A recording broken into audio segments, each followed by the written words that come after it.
नमस्कार, SBT news में आपका स्वागत है। पेश है 4 जुलाई रविवार शाम 5:15 बजे राजस्थान की बड़ी खबरें। राजस्थान में 5 महीनों से चली आ रही पटवारियों की हड़ताल आज समाप्त हो गई। मुख्यमंत्री अशोक गहलोत से वार्ता के बाद हड़ताल समाप्त करने पर सहमति बनी। सरकार ने पटवारियों की 3 प्रमुख मांगें वरिष्ठ पटवारी का पद सृजित करने, हार्ड ड्यूटी अलाउंस देने तथा गैर वित्तीय मांगों के लिए प्रमुख सचिव राजस्व की अध्यक्षता में कमेटी गठित करने का निर्णय लिया। पटवारियों की हड़ताल खत्म होने के साथ ही प्रदेश की जनता ने भी राहत की सांस ली। राजस्थान में स्कूटी विशेष योग्यजन को दिए जाने वाली स्कूटी योजना पर विवाद छिड़ गया है। सरकार ने 19 वर्ष तक के विशेष योग्यजनों को ही स्कूटी देने का फैसला लिया है, जिसके बाद में दिव्यांगजन सरकार के इस फैसले से खफा है। दिव्यांगजनों की मांग है कि 19 वर्ष का दायरा बढ़ाकर 40 वर्ष कर दिया जाए ताकि अधिक से अधिक दिव्यांगजनों को इस योजना का लाभ मिल सके। राजस्थान सरकार विशेष योग्यजन को 15 करोड़ की स्कूटी बांटने जा रही है, लेकिन इसके बांटने से पहले ही राजस्थान में घमासान मच गया है। जयपुर में ब्रांडेड कंपनी की नकली जींस बनाकर बाजार में बेचने के मामले में विश्वकर्मा थाना पुलिस ने कार्रवाई कर दुकानदार को गिरफ्तार कर लिया। आरोपी दुकानदार के पास से पुलिस ने 400 से ज़्यादा ब्रांडेड कंपनी के नाम से बेची जा रही नकली जींस बरामद की है। गिरफ्तार आरोपी महेंद्र शर्मा विश्वकर्मा में भवानी टावर में दुकान करता है। इस संबंध में नेत्रिका कंपनी के प्रतिनिधि दीपक बाबूलाल पटेल और सहयोगी संजय शर्मा ने पुलिस को सूचना दी थी कि भवानी टावर में संचालित दुकान पर ब्रांडेड कंपनी की नकली जींस बेची जा रही है। पुलिस ने दबिश देकर 400 नकली जींस बरामद कर दुकानदार को गिरफ्तार कर लिया। प्रारंभिक शिक्षा में अध्यापक बनने के लिए आवश्यक द्विवर्षीय अध्यापक शिक्षा पाठ्यक्रम डीएलएड में प्रवेश के लिए होने वाली प्रवेश परीक्षा के लिए अब तक 2 लाख से अधिक अभ्यर्थी अपना रजिस्ट्रेशन करवा चुके हैं। प्री डीएलएड के लिए ऑनलाइन आवेदन 10 जुलाई तक किए जा सकेंगे। हालांकि नोडल एजेंसी पंजीयक शिक्षा विभागीय परीक्षाएं राजस्थान में फिलहाल परीक्षा की तिथि तय नहीं की है। समदड़ी के रानी देशीपुरा गांव में एक कार चालक की समझदारी से न केवल एक परिवार के 4 लोगों की जान बच गई, बल्कि ट्रेन हादसे जैसा एक बड़ा हादसा टल गया। दौड़ती कार में अचानक आग लग गई। इसमें चालक सहित परिवार ने कूदकर जान बचाई। उससे पहले चालक ने बड़ा हादसा टाल दिया। इन पारिवारिक हादसों में एक बच्चा भी शामिल है। असल में जिस समय कार में आग लगने की जानकारी ड्राइवर व उसमें बैठे लोगों को लगी, वह रेलवे फाटक को क्रॉस करने वाली थी। अचानक कार में लगी आग भभकने लगी, लेकिन चालक ने तय किया कि वह फाटक के बीच कार न रोककर दूर ले जाकर ही रोकेगा। उसे इस बात का डर था कि यदि बीच में रोककर अपनी जान बचाई तो यहाँ से किसी भी वक्त गुजरने वाली ट्रेन कार से टकरा सकती है और कोई हादसा हो सकता है। ट्रेन ट्रैक से उतर सकती है। इसी कारण हिम्मत करके उसने कार को तेजी से फाटक क्रॉस करा, काफी दूर ले लिया। कार रोकी और चारों तेजी से गेट खोलकर कार से कूद पड़े। जयपुर में सफाई व्यवस्था में फेल बीवीजी को कांग्रेस सरकार में सिर्फ नोटिस देने का ही काम हुआ है।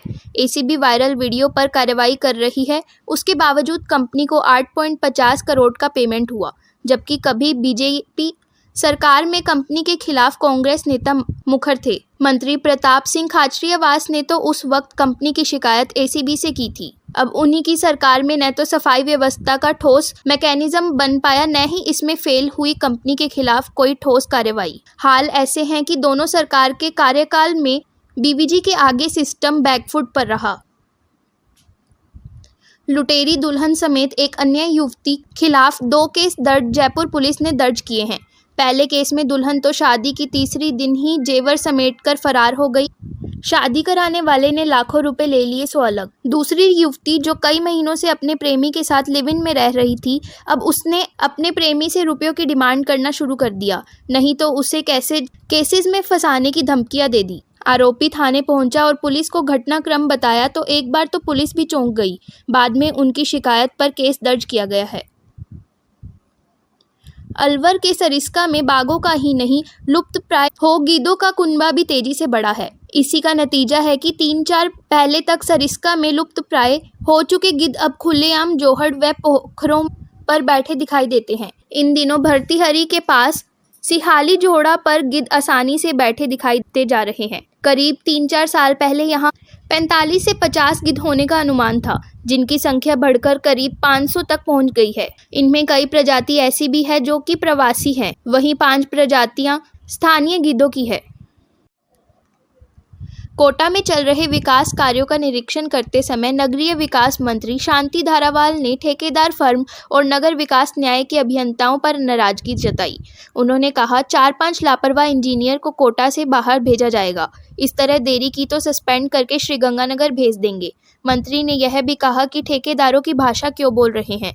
वहीं न्याय सचिव राजेश जोशी से कहा, लापरवाह अभियंताओं की सूची तैयार करो।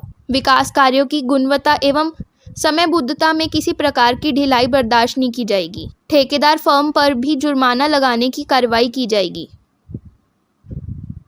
राजस्थान में अनलॉक 3 की गाइडलाइन में पर्यटन स्थलों व ऐतिहासिक स्थलों में पर्यटकों को छूट के बावजूद सूर्यनगरी में प्रमुख पर्यटन स्थल नहीं खुल रहे हैं। विश्व प्रसिद्ध मोरानगढ़, उम्मेद भवन व मंडोर के प्रवेश द्वार बंद होने से सैलानियों को निराश लौटना पड़ रहा है। बताया जाता है कि वैक्सीन आने के बाद भी विदेशी पर्यटकों का वीज़ा देने की प्रक्रिया में विलंब और कोविड की तीसरी लहर आशंका के कारण ये पर्यटन स्थल नहीं खुल रहे हैं। मेहरानगढ़ और उम्मेद भवन पैलेस के प्रवेश द्वार पर्यटकों के लिए बंद होने से वैवाहिक सीजन के बावजूद रॉयल वेडिंग फिल्मों की शूटिंग भी लंबे अरसे से नहीं हो रही है। इससे सीधे तौर पर कई लोगों का रोजगार भी प्रभावित हो रहा है। राजस्थान पर्यटन विभाग के लिए सफ़ेद हाथी बन चुके 47 होटल, मोटल व यात्रिका के दिन अब जल्द फिरने वाले हैं। लगातार घाटे की वजह से बंद होने वाली 33 इकाइयों को अब पर्यटन विभाग ने लीज पर देने की तैयारी कर ली है। पर्यटन राज्य मंत्री गोविंद सिंह डोटासरा इस संबंध में विभाग के अधिकारियों की 2 बैठक भी ले चुके हैं। सभी जिलों में पर्यटन विभाग की संपत्तियों की कुंडली बनाने का काम भी शुरू हो गया है। यदि सब कुछ ठीक रहा तो अगले कुछ महीनों में कई वर्ष से बंद पड़ी इन होटल, मोटल व यात्रिका में भी अब पधारो हमारे देश की धुन सुनाई देगी। 850 करोड़ के अस्पताल में सभी सेवाएं निःशुल्क। अलवर के MIA में 850 करोड़ की लागत से बने ESIC अस्पताल और मेडिकल कॉलेज परिसर से सुविधाओं का विस्तार किया गया है, लेकिन प्रचार प्रसार के अभाव में यहां मिलने वाली सुविधाओं की जानकारी आमजन तक नहीं पहुंच पा रही। इस कारण निःशुल्क सेवाएं होने के बाद भी आमजन का अस्पताल से जुड़ाव नहीं हो पाया है। केंद्र सरकार ने यहां चिकित्सकीय परामर्श, जांच, भर्ती होने वाले व दवाइयों सहित सभी सेवाएं निःशुल्क प्रदान की है। यहां तक कि मरीज के लिए निःशुल्क भोजन की व्यवस्था भी की गई है, लेकिन प्रचार प्रसार नहीं होने के कारण यहां अपेक्षाकृत बेहद कम लोग इलाज के लिए आ रहे हैं। निःशुल्क सेवाओं के बाद भी अस्पताल की OPD 200 के करीब ही पहुंच रही है। उदयपुर में नीमच माता रोपवे निर्माण के लिए कार्य शुरू कर दिया गया है। वैसे 2 साल में इसका निर्माण होगा, लेकिन जोर दिया जा रहा है कि यह कार्य इससे पहले पूरा हो जाए। फतेह सागर से देवाली के छोर स्थित SIERT की पार्किंग के पास से नीमच माता की पहाड़ी तक सवारी कराई जाएगी। पिछोला के बाद फतेह सागर के पास भी रोपवे की सवारी होगी। डूंगरपुर में कोरोना संक्रमण की मार ने किसी का रोजगार छीना तो किसी के उद्योग धंधे चौपट हो गए। हालात ऐसे बन गए कि आर्थिक तंगी के चलते बड़े बड़े कारोबारियों ने खेतीबाड़ी और पशुपालन का आय का जरिया बनाया। डूंगरपुर जिले के एक ऐसे ही होटल कारोबारी ने 1.5 साल से ठप पड़े होटल व्यवसाय झेल रहे आर्थिक तंगी के कारण खेतीबाड़ी और पशुपालन शुरू किया और इसी से हर महीने 1 से 1.5 लाख रुपए तक की कमाई कर दूसरे लोगों के लिए एक मिसाल पेश की है।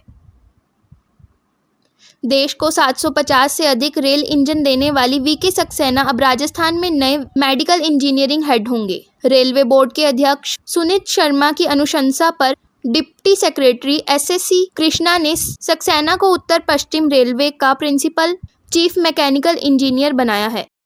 फिलहाल इस बुलेटिन में इतना ही, फिर हाजिर होंगे और बड़ी खबरों के साथ। SBT न्यूज के और भी वीडियोस को देखने के लिए हमारे चैनल को सब्सक्राइब करें और नोटिफिकेशन पाने के लिए बेल आइकन को प्रेस करें।